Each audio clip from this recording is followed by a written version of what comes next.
When the embodiments of both Marvel and DC multiverses remembered each other's existence, they forced heroes and villains from their respective universes to battle. These battles were decided by fan vote, but in order to stop their universe's destruction, the Living Tribunal and the Spectre joined forces and combined the two multiverses together, creating this Amalgam universe. Those characters are what we're exploring today. Greetings Nerd Squad and welcome back to Top 10 Nerd. I'm Connor Monroe and this is the top 10 most powerful Amalgam universe villains. Let's do it. And at 10, Green Skull. Green Skull aka Lex Luthor is the amalgam of Marvel's Red Skull and DC Comics Lex Luthor. In the 1940s, Lex Luthor is a renowned entrepreneur and philanthropist who resides in Metropolis. He was married to Lois Lane, a war correspondent whom he met at a charity ball. Widely considered to be a model citizen and contributor to society, Luthor is also personal friends with high-ranking political figures such as Winston Churchill and President Franklin Roosevelt. Only Super Soldier, a World War II era superhero created by the US government, sees right through this facade and knows that Luthor is actually a corrupt war profiteer who is aiding the Germans in an effort to prolong the war. While looking into the secret government project that created the Super Soldier, Luthor learns of an alien spacecraft that landed in Kansas and carried a radioactive ore known as Green K, or the Kansas Load. In 1938, he arranges for German scientists to steal the ship and its cargo for him, observing that the green meteorite actually weakened the Super Soldier. Luthor creates a serum for it, which he then injects himself with. The result greatly expands his own lifespan, but turns him into the Green Skull. So in essence, he tried to make himself walking kryptonite and then got boned because of it. Makes sense. And at 9, Brother Brood. Brother Brood is the leader of the Cult of Brood, a religious order built around a parasitic alien race. His thirst for power brought him into conflict with the X-Patrol, a combination of the X-Men and Doom Patrol. Brother Brood is an amalgamation of Brother Blood and the Brood race of aliens from Marvel Comics. This enigmatic cult leader was infected with an egg of a Brood Queen, and experienced a spiritual awakening, coming to believe that becoming one with the Brood was the only truth. Okay. The spawns he creates are called broodlings, and they're actually this guy's only family, and I don't know if that's more sad or creepy. He was first introduced in Exciting X-Patrol number 1 in 1997, but honestly this guy is more creepy than powerful, but he has a wicked looking suit. And that suit, along with the whole being part alien cult leader thing, is the reason he's on this list. And at 8, Nuke. Schooled since childhood in the arts of death, young Bane Simpson was raised in the cruel confines of a Hydra fortress known as Santa Prisca to become the perfect killer. When Green Skull, the supreme Hydra, needed a test subject for the new super steroid Venom, he knew that the soulless Simpson was the perfect choice. Outfitted with wrist-mounted Venom injectors, Nuke gained the ability to artificially increase his speed and strength to become an unstoppable murdering machine. All he needs to do is inject himself. He is a combination of Bane from DC and Nuke from the Marvel Universe. I was hoping for a Venomized Bane when I was looking at this, cause like, you know, Venom, but with a freaking Hydra symbol on his chest, this guy is still menacing as hell. A young Nuke may actually have been the Hydra agent responsible for murdering Bruce Wayne's parents as well. Since in Istanbul, Turkey, young Bruce Wayne watched in horror as his two secret agent parents were ruthlessly assassinated by a faceless terrorist. The tragedy then left young Bruce Wayne orphaned and obsessed with fighting terrorism, setting the stage for his future career as director of S.H.I.E.L.D. Was it Nuke? Who knows? And it's 7, X-Stroke. X-Stroke the Eliminator is an amalgamation of Marvel's Executioner and DC's Deathstroke, and is an enemy of the X-Patrol. X-Stroke manipulated Terra X into betraying the X-Patrol, and had Pharaoh Man brought to X-Stroke himself. However, Niles Cable and the rest of the X-Patrol found a way to rescue Pharaoh Man, and defeated X-Stroke, while Terra X used her meta-mutant powers to escape X-Stroke's wrath, and was chased to Zenosha by Shatter Starfire, who ended up being attacked by broodlings loyal to Brother Brood, while Terra X became possessed by the Brood. Yeah, but considering how Deathstroke and Executioner are both powerful individuals in their own right, I'm sure you can guess why they're on this list, even if they don't have much story after being introduced in the Exciting X-Patrol number 1 in 1997. And at 6, Hyena.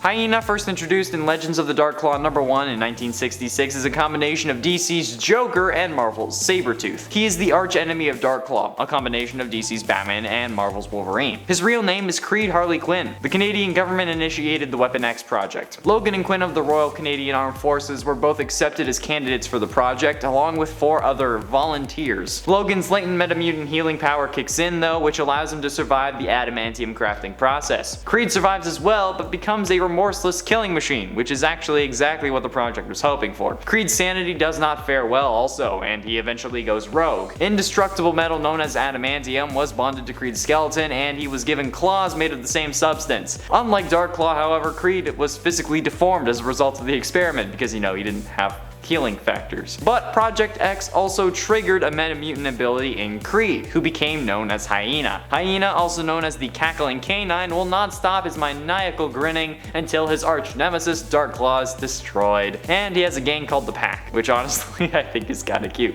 Still absolutely terrifying. It's the freaking Sabretooth and Joker! God. Halfway through into number 5, Dr. Doomsday. Dr. Doomsday, also known as Victor Von Doom, is the amalgam of Dr. Doom and Doomsday. I feel that's kind of obvious. A scientist who fused with an alien killing machine, Dr. Doomsday is one of the most dangerous villains alive. On more than one occasion, Dr. Doomsday has been mentioned as an ally to Thanoseid, and is described by various heroes as someone close to evil incarnate. During the challenges of the Fantastic comic, Dr. Doomsday stole the powers of the Silver Racer to use as an attack on the challengers immediately after they had a battle with Galactiac. Dr. Doomsday returns to life every time he dies and becomes resistant or immune to what had killed him before. Dr. Doomsday possesses extreme physical strength. His other abilities include invulnerability to heat, cold, and injury, allowing him to survive on the most inhospitable worlds, as well as survive in the vacuum of space. Dr. Doomsday also possesses an inexhaustible stamina, which might be good for the ladies, but it seems like he's covered in little pricks instead. In at 4, Bizarnage. Bizarnage has got to be my new favorite amalgam villain now. I can't believe I didn't know this existed. A combination of Bizarro and Carnage, for crying out loud. Is there anything scarier? Introduced in Spider-Boy number 1 from 1996, Bizarnage was made through a botched experiment at Project Cadmus in an attempt to replicate alien DNA. The white goopy creature they created went crazy and began destroying everything and everyone in its way, as, you know, Carnage do. Then Spider-Boy arrived and battled him. Bizarnage wanted to be Spider-Boy, so tried to instantly kill him. But he was eventually defeated by getting tricked by Spider-Boy and sucked into an energy containment unit. This thing looks like if Anti-Venom was Carnage, and honestly, I couldn't be happier. This is such a bad character. I wish that there was more of him. I love him so much. I want this on a disc plate. I want this on my wall. I need it. There isn't much on him, but it's still super sexy, and honestly, I kinda wanna cosplay it now. I might, actually.